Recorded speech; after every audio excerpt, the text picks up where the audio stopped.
Here is a job that had to be done in Iowa every July of the war. A line of men walks slowly between rows of corn. Each man reaches up as he passes a plant, takes hold of the tassel at the top of it, and pulls it out. It is slow work. There was no machine that could do it then. You do it by hand, in the heat, one plant at a time, and if you miss too many, the whole field is worthless. The men in that line were German soldiers.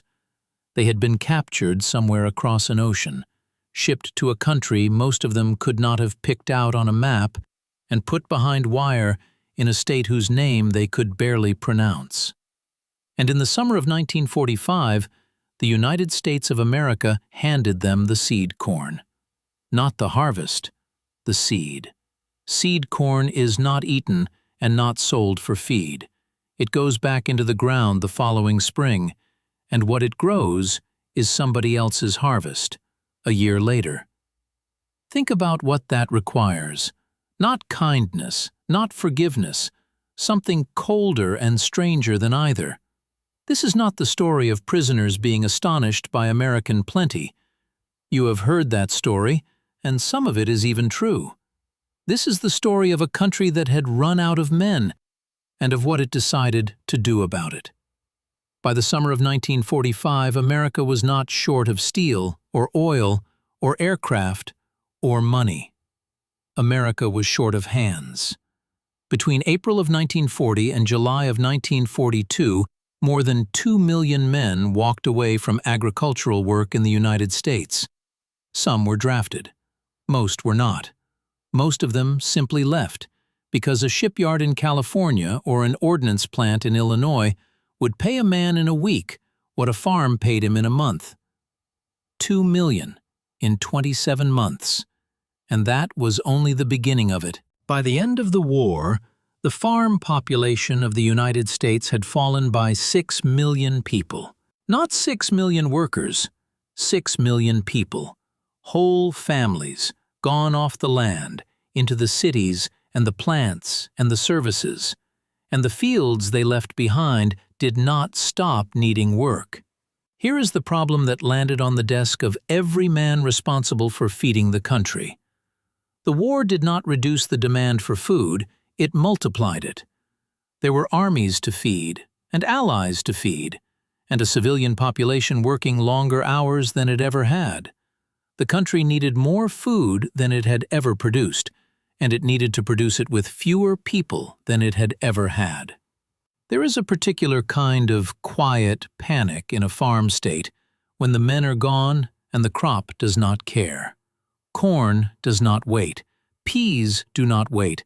A field of sugar beets left in the ground past its week can stop being worth lifting at all. The calendar belongs to the plant, and the plant is not interested in what else the country is doing that year. So the country went looking for hands, and it looked everywhere. It looked at women, and women went into the fields in very large numbers. It looked at school children, and turned summer vacation into a labor pool. It looked south, and signed agreements with Mexico. 52,131 Mexican farm workers came north in 1943. 62,191 came the following year. In 1944 alone, 3 million American civilians, men, women, and teenagers, were placed on farms that were not their own. 3 million. Sit with that number for a second, because it is easy to read past. That is not a policy. That is a country picking itself up and moving itself around. Recruiting posters went up asking people to spend their summer on a farm, the way you would advertise a war bond. Office workers went out on weekends. Schools moved their calendars around the harvest. And none of these people were farmers. That is the part that gets lost. Picture a woman from a bank in Des Moines who has agreed to spend 3 weeks topping beets. I am inventing her, but there were tens of thousands like her. She is not a replacement for the man who left.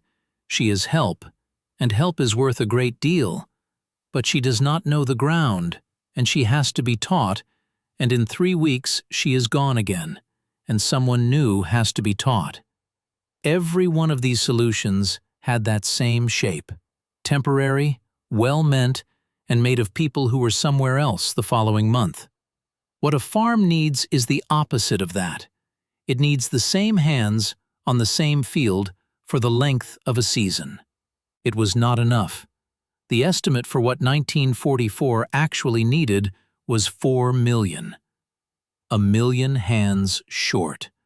In the middle of a war, the country could not afford to lose. And there was one more labor pool sitting in the United States that year.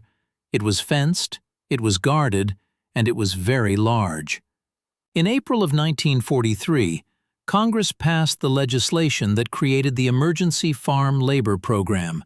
It opened American farm work to civilians, to students, to women, to workers from the Caribbean, and, explicitly included in the program, to prisoners of war from Germany and Italy. Understand what that sentence meant on the ground. It meant that a farmer in Iowa could apply for labor and be sent men who had recently been trying to kill his neighbor's sons. It is worth sitting with how strange that is, because familiarity has worn the strangeness off it. We are used to the idea now. Nobody living through it was. More than 400,000 Axis prisoners were brought to the United States between 1942 and 1945. Hundreds of camps were built to hold them, mostly in the South and Southwest, but also across the Great Plains and the Midwest. They were not put in the empty corners of the country, they were put where the work was. And there were rules. Under the Geneva Convention of 1929, a prisoner of war could be made to work, but only if he was paid. So he was paid. 80 cents a day, issued as a voucher, spendable on personal items. The convention set the shape of the working day, too. It said a prisoner's hours could not exceed those of civilian workers doing the same job in the same district, and that the count had to include the time it took to get him to the work and back. On top of that, the American Army set its own ceiling of 8 hours. He was supposed to be under guard the whole time. 80 cents a day sounds like nothing now. It was not generous then either. But it was not nothing. And more to the point, it was written down. The obligation existed on paper, which meant it could be pointed at. Almost none of this happened where the war happened. That is the part that keeps pulling me back to this period. The story we tell about the Second World War lives on beaches and in forests and in the air over Europe. But an enormous amount of it happened in cannery towns and beet fields and county fairgrounds in places nobody has ever made a film about. If that is the kind of history you want more of, subscribing is what lets this channel keep going, and find it. That is the whole ask. Now, Iowa. The base camp was at Algona, in Kossuth County, in the flat top edge of the state. Around 10,000 German prisoners passed through it between 1944 and 1946. But Algona itself is not really the story, because the prisoners did not stay at Algona. Algona was a hub.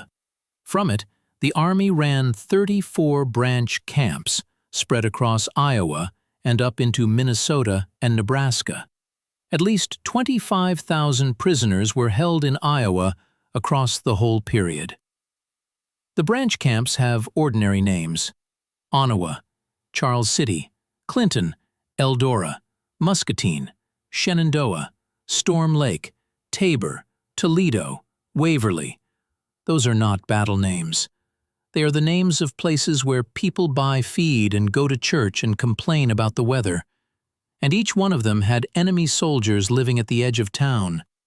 Waverly's had 110. Here is what those men actually did.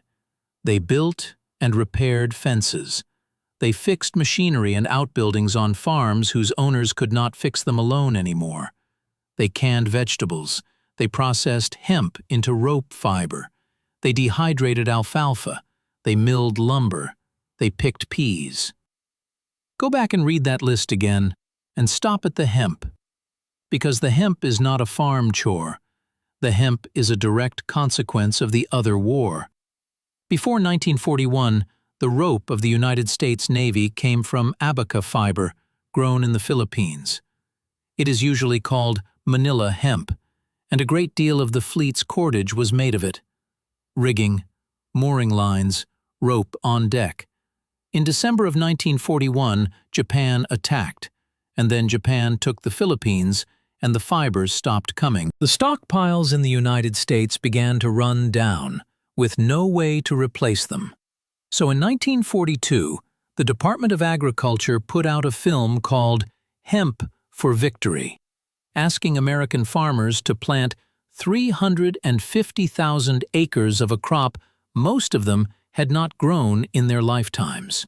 The government created an entity called War Hemp Industries under the Commodity Credit Corporation, and it built more than 40 processing mills across the Midwest to turn that crop into fiber for Navy cordage.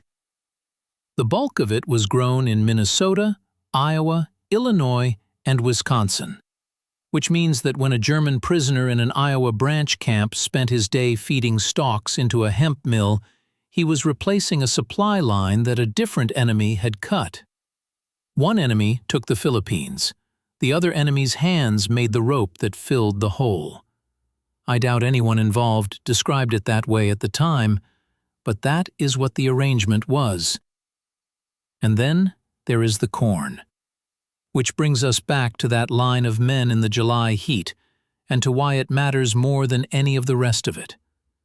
Detasseling is not harvesting. It is the opposite end of the year and the opposite end of the process. Hybrid corn works like this. You plant two different parent lines in the same field. You let one of them pollinate, and you make absolutely certain the other one cannot pollinate itself. The only way to be certain in 1945 is to physically remove the tassel from the top of every single plant in the mother rows by hand in the narrow window before it sheds pollen. Get it right? And the ears that grow on those plants are hybrid seed, and that seed will out-yield anything the farmer could save from his own crib. Get it wrong, miss too many tassels, and the field self-pollinates, and the seed from that field cannot be sold as hybrid seed at all. So detasseling is the point in the whole system where a season's worth of seed can be ruined by carelessness in an afternoon. In Iowa, at Humboldt and at Algona, German prisoners of war did that work, and they did it for DeKalb and for Pioneer. Those two names should stop you, because they did not stop in 1945. Those two names are still two of the biggest in American seed corn. Both have changed hands since. DeKalb belongs to Bayer now, Pioneer to Corteva. The names outlived the companies that made them. And there is one more detail about Pioneer that is difficult to look away from. The company was founded by a man named Henry A. Wallace. He organized a group of Des Moines businessmen and incorporated the High-Bred Corn Company in Iowa on the 20th of April, 1926. The word pioneer was added to the name in 1935. Wallace left the company in 1933 to become Secretary of Agriculture of the United States. He held that office until 1940. From 1941 to 1945, he was Vice President of the United States, and after that, Secretary of Commerce.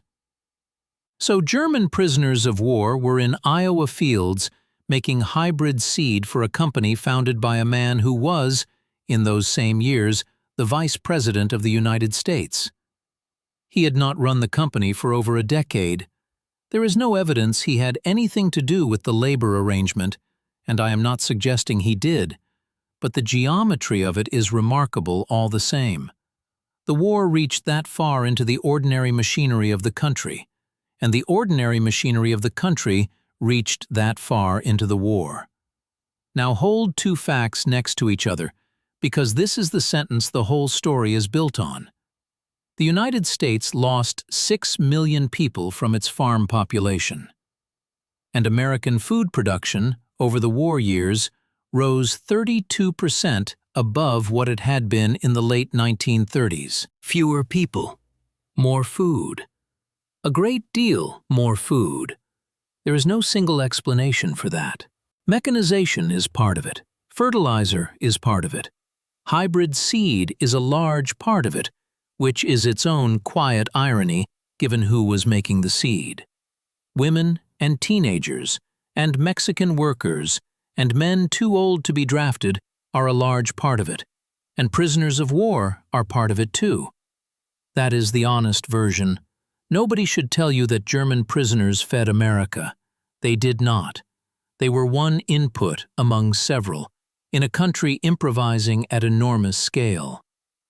But they were an input the country chose.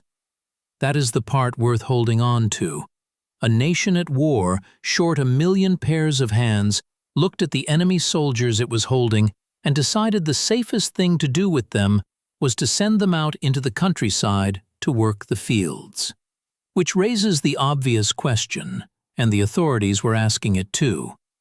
What stops them from walking away? Very little physically. A branch camp was not a fortress. I would expect the guard details were small, and that is a guess, not a record.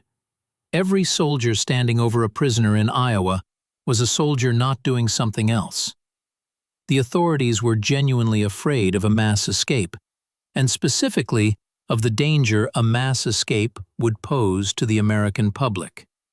The camp at Waverly is a good example of the scale involved. It ran from August of 1944 to December of 1945, and it held about 110 German prisoners. 110 enemy soldiers at the edge of a small Iowa town for 16 months.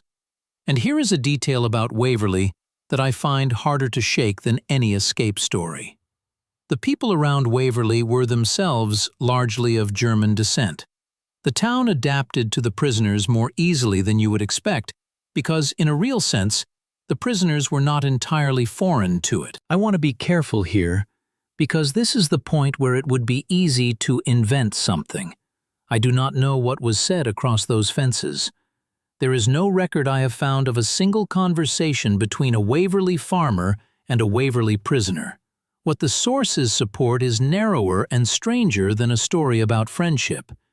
It is that a community with German grandparents found itself guarding German soldiers, and that this made the arrangement work more smoothly than it otherwise would have.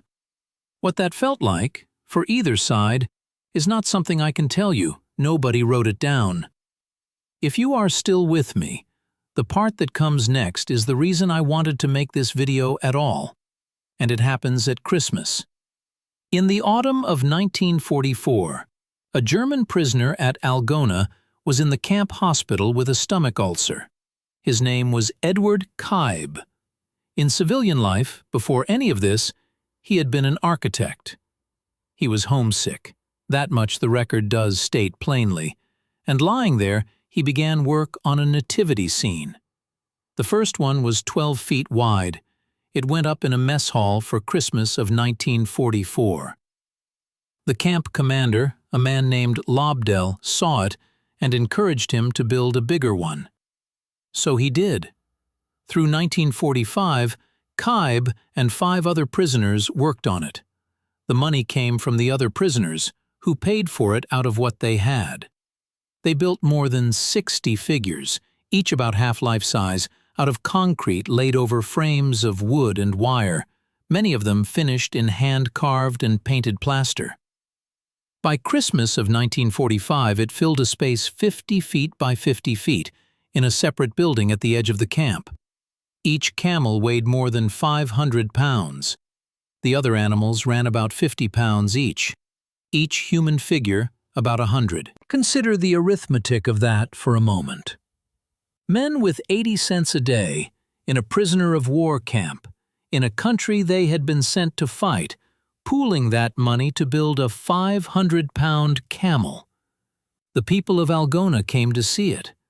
And when the war ended and the camp emptied and the prisoners went home, the town asked to keep it. They kept it. It has been on display every December since. Around 2,500 people come to see it each December at the Kossuth County Fairgrounds in Algona, Iowa. Edward Kybe came back to Iowa in 1968 with his family to look at it. He died in 1988. Late in his life, he wrote a letter to a grade school class in Algona. I am going to read you what he said, exactly as he said it, because I could not improve it, and I am not going to try. I never intended to create a piece of art. The only intention when making the nativity scene was to help bring the joy of Christmas to our camp. And you can imagine that I am very glad that the nativity scene still helps to heal the wounds of war. That is the part of it that survives. I have to put one more thing next to that letter, because leaving it out would make this video dishonest, and the whole point of it is that the record is better than the legend. When the camps in Iowa closed, the men in them did not simply go home. Germany surrendered in May of 1945. Algona did not empty until 1946. And a great many German prisoners who had been held in the United States were not put on a ship to Germany at all. They were transferred to the Allies whose countries had been wrecked and put to work there. Be careful with the next numbers, because they are not all about the men in Iowa. Counting every German prisoner in American hands anywhere in the world, and most of those were in camps in Europe and never crossed the Atlantic at all, the United States handed roughly 740,000 of them to France. Britain, separately, still held around 400,000 at the end of 1946. Under French control by 1947 of some 630,000 prisoners, more than 500,000 were working in the French economy. 55,000 of them were in the coal mines, 210,000 were in agriculture. In Britain, repatriation did not even begin until September of 1946, and it ran until the summer of 1948, 3 years after the shooting stopped. I do not know where the 6 men who built that nativity scene ended up, and I am not going to pretend I do. What the record shows is that men transferred out of American custody went into French mines and French fields.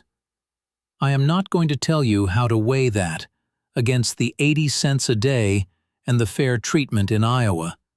Both things are true, and they happen to the same men, ordered by the same governments, inside the same set of rules. The convention that guaranteed a prisoner his pay said only that he should go home with the least possible delay after the conclusion of peace. There was never a peace treaty with Germany, so there was never a date. What I can tell you is that the men in the corn did not know any of that was coming. So here is where this leaves me.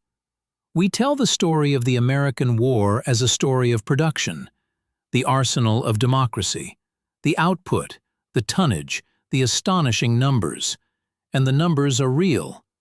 32% more food, with 6 million fewer people on the land, is a genuinely extraordinary thing for a country to do. But underneath the numbers is something that does not fit the poster. The country was not overflowing. It was scraping. It was sending children into orchards and grandmothers into canneries and bussing in workers from another country. And it was still 1 million hands short. And so it opened the gates and let the enemy out into the corn. Not because it trusted them, because it needed them, and because there were written rules about how they had to be treated, and in the fields of Iowa, those rules were kept.